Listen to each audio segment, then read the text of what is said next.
ہمدردی کا لفظ ہم اور درد فارسی کلموں سے مرکب ہے۔ درد کے معنی دکھ اور تکلیف کے ہیں اور ہم کا لفظ اشتراک کے معنی دیتا ہے۔ پس ہمدردی کے لفظ سے دو یا کئی شخصوں کا دکھ اور تکلیف میں شریک ہونا ظاہر ہوتا ہے، خواہ ارادے سے ہو خواہ بے ارادہ۔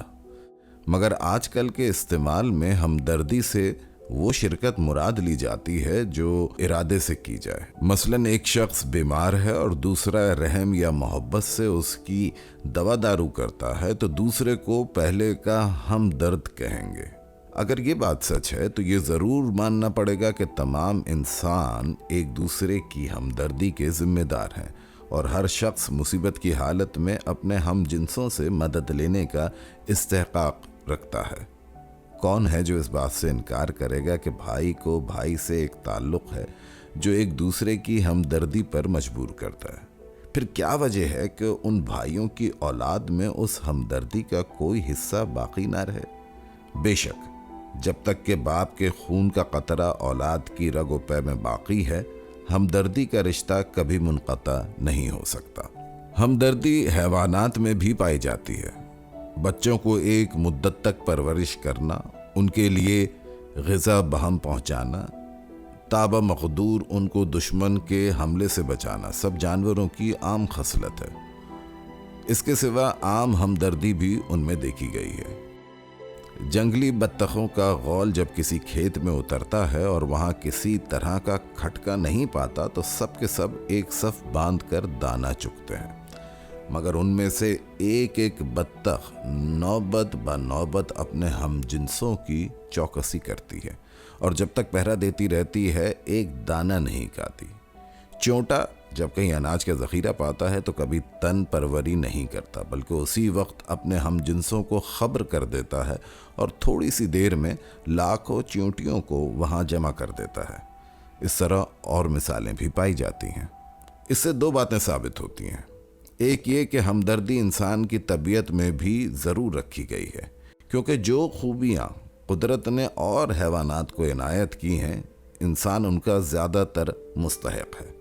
دوسری یہ کہ ہمدردی ایک قدرتی خاصیت ہے جو بغیر تعلیم اور اکتساب کے انسان کی طبیعت میں خود بخود جوش مارتی ہے، کیونکہ اگر ایسا نہ ہوتا اور حیوانات میں جو عقلی تعلیم سے بالکل محروم ہے اس کا وجود ہرگز نہ پایا جاتا۔ ہمدردی انسان میں اس لیے پیدا کی گئی کہ کارخانہ دنیا کا انتظام درہم برہم نہ ہو پائے، کیونکہ انسان اپنی ضروریات میں ایک دوسرے کے محتاج ہیں۔ ایک کی گاڑی دوسرے کی مدد کے بغیر نہیں چل سکتی۔ پس اگر انسانوں میں ہمدردی نہ ہو تو یہ تمام کارخانہ درہم برہم ہو جائے۔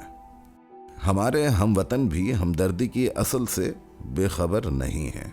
کنویں بنوانے، پیاؤ بٹھانی، سبیل لگانی، محتاجوں کی خبر لینی، بیواؤں کی مدد کرنی، بیاہ شادیوں میں شریک ہو کر ایک دوسرے کا کام بٹوانا، بیمار کی عیادت، میت کی تعزیت اور اسی طرح اور بہت سی باتیں ہمارے ملک میں بھی پائی جاتی ہیں۔ بعض اوقات یہ قدرتی خصلت جس کا نام ہمدردی ہے مشق اور تعلیم سے تمام قوم میں پھیل جاتی ہے اور اس کا اثر کسی قدر تیز ہو جاتا ہے۔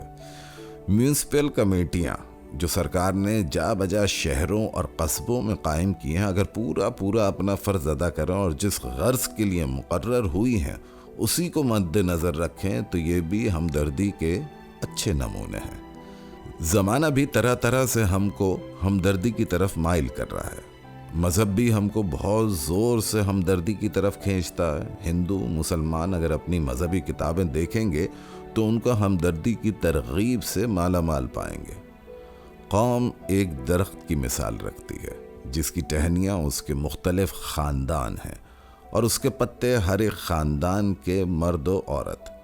جب تک درخت کی جڑ ہری ہے اس کی ٹہنیاں اور پتے بھی ہرے ہیں، لیکن جب جڑ کو پانی نہ پہنچے گا ٹہنیاں اور پتے سب سوکھ جائیں گے۔ اور جو لوگ یہ سمجھتے ہیں کہ ہماری کوشش سے تمام ملک کی حالت کیوں کر بدل سکتی ہے، ان کی خدمت میں یہ عرض کیا جاتا ہے کہ صرف دو خیال ہیں جنہوں نے دنیا کے تنزل اور ترقی پر بہت کچھ اثر کیا۔ ایک یہ کہ ہم کچھ نہیں کر سکتے، دوسری یہ کہ سب کچھ کر سکتے ہیں۔ پہلے خیال کا نتیجہ یہ ہوا کہ کچھ نہ ہوا، اور دوسرے خیال نے دنیا میں بڑے بڑے عجائبات ظاہر کیے۔